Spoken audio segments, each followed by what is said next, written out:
조갑제TV 시청자 여러분 안녕하십니까. 2021년 10월 18일 오전 10시 57분입니다. 이재명 경기도지사가 지금 국회에서 국정감사를 받고 있습니다.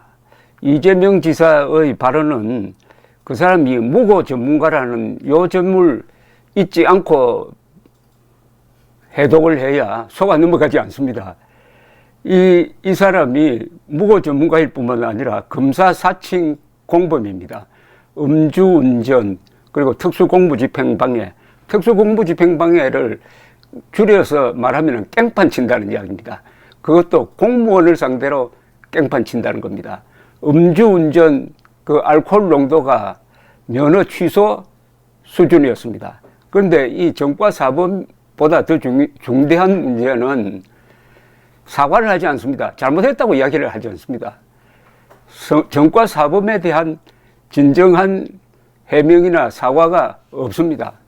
그러면은 이런 사람이 대통령이 되면은 국민을 상대로 역사 앞에서 국가를 상대로 깽판 친다는 이야기고, 음주운전을 국정운영을 할 때 그대로 한다는 이야기입니다. 핵무장한 북한 노동당 정권과 우리가 대체하고 있는 대한민국의 대통령은 국군 통수권자입니다. 정서가 불안한 김정은이가 핵 발사 단추를 만지작거리는데 대한민국 대통령이 그와 비슷한 사람, 정서 불안자가 대통령이 되고 국군 통수권자가 되면은 우리 국민들이 불안해서 하루인들 제대로 살겠습니까? 오늘 이 기자들 앞에서 한 이야기를 한번 제가 소개를 해드리겠습니다. 경기도 국정감사에 출석하기 전에 기자들과 만나, 저도 아직 믿기지 않는 상황인데 국가기관이 수사해보니 유착 가능성이 높다고 법원이 구속까지 했으니 뭔가 잘못이 있을 것 같다. 유동규, 자기의 측근인 유동규가 구속된 데 대해서 이렇게 이야기를 합니다. 만약 사실이라면 그 점에 대해서는 다시 한번 인사권자로서 직원관리는 100% 못한 점에 사과드린다. 합니다. 그런데 지금까지 유동규에 대해서 자기를 그렇게 곤혹스럽게 만들고 자기를 사실은 괴롭히고 있는 유동규에 대해서 한 번도 욕설을 한 적이 없습니다. 한 번도 제대로 화를 낸 적이 없습니다. 그런데 오늘 또 아주 이렇게 점잖게 이야기했습니다. 참으로 안타깝고 개인적으로 보면 배신감을 느낀다고 했습니다. 요 정도입니다. 다음에 본격적으로 이 무고 전문가의 자질이 여기서 나옵니다. 이해하기 쉽게 간단히 말하면 제가 동네 머슴인데 도둑들이 마을 사람 살림을 털고 있었다. 도둑들이 도둑질하지 못하게 전부 막으려 했는데 안타깝게도 국민의힘이 당시 당론으로 작물 회수하는 것을 방해했다. 이게 무슨 말인지 여러분 어리둥절하시죠? 첫째, 동네 머슴이라고 했습니다. 성남시장이 동네 머슴이랍니다. 이럴 때는 또 자기를 한껏 낮춥니다. 이 사람은 항상 피해자 신용을 합니다. 가해자면서도 피해자 신용을 합니다. 자, 도둑들이 도둑질하지 못하게 전부 막으려 했다. 아니, 동네 머슴이 도둑질하지 못하게 막는 사람이 동네 머슴입니까? 그것은 동네의 촌장이 하는 거죠. 동네의 책임자가 도둑을 막는 거지 머슴이 무슨 도둑을 막습니까? 이때부터 이게 논리가 꼬이는데 이런 걸 보통 사람들은 잘 모르죠. 도둑들이 도둑질하지 못하게 전부 막으려 했는데 이렇게 되는 거 아닙니까? 동네 머슴이 도둑들이 도둑질하지 못하게 전부 막으려 했는데 파출소 소장이 막는 거지 동네 머슴이 무슨 도둑질하는 걸 막습니까? 그래 놓고 국민의힘이 당론으로 작물 회수하는 것을 방해했답니다.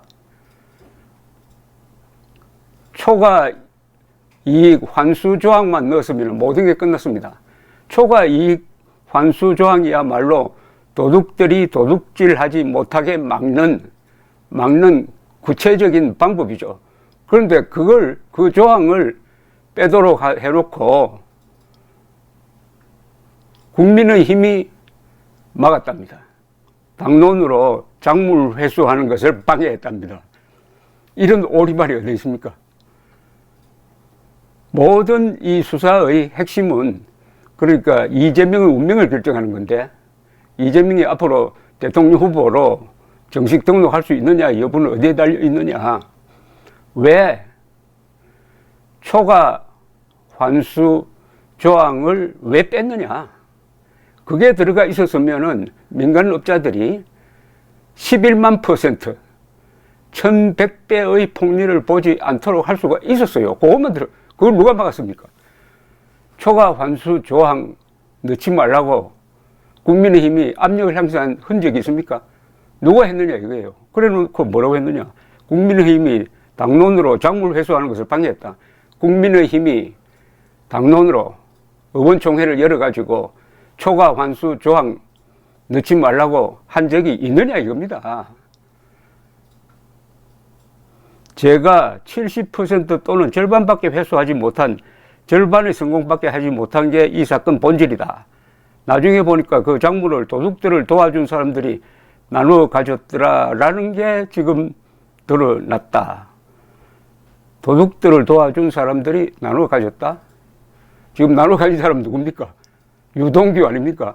김만배, 그리고 김만배의 친족, 이 사람들이 국민의힘하고 무슨 관계가 있습니까? 유동규가 국민의힘 소속 무슨 간부를 했습니까? 국회의원을 했습니까? 김만배는 지금 객관적으로 드러난 증거를 보면은 이재명을 위해서 권순일 대법관을 찾아가서 8분이나 찾아가서 재판 좀 선처해달라고 부탁했다고 보는 게 합리적인 추리인 그런 상태 아닙니까? 그 사람들이 갈라먹은 거 아닙니까?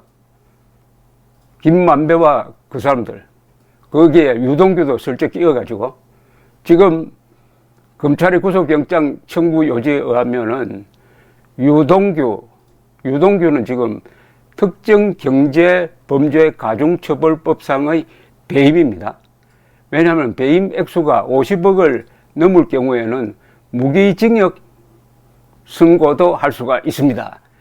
그러면은 유동규가 마음대로 초과 환수 조항을 뺐느냐, 초과 이익 환수 조항을 뺐느냐, 그게 이재명의 지시에 의했더라면은 완전히 공범이 됩니다. 이재명이 주범이 되고 유동규는 종범이 되는 그런 구조입니다. 그런데 그 상황을 이재명은 뭐라고 설명을 하고 있느냐, 이렇게 설명합니다. 나중에 보니까 그 작물을 도둑들을 도와준 사람들이 나누어 가졌더라. 국민들이 박탈감을 느끼시고 성남시장 성과에 대해 더하지 그랬냐, 왜 그것밖에 못했냐 라고 지적하는 부분에 대해서는 공감하고 안타깝게 생각한다.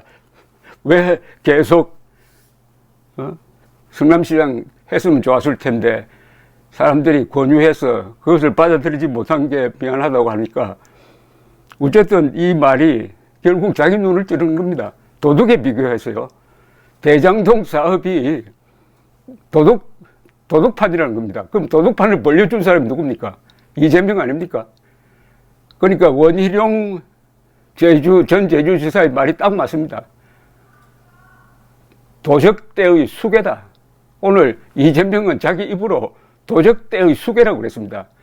대장동 건설판을 도적질 판이라고 했고요. 거기서 생긴 수익을 작물이라고 표현했는데, 작물이라는 것은 그 범죄로 훔쳤다는 이야기입니다. 완전히 오늘 이 말은 말장난이면서도 자기를 고발한 겁니다.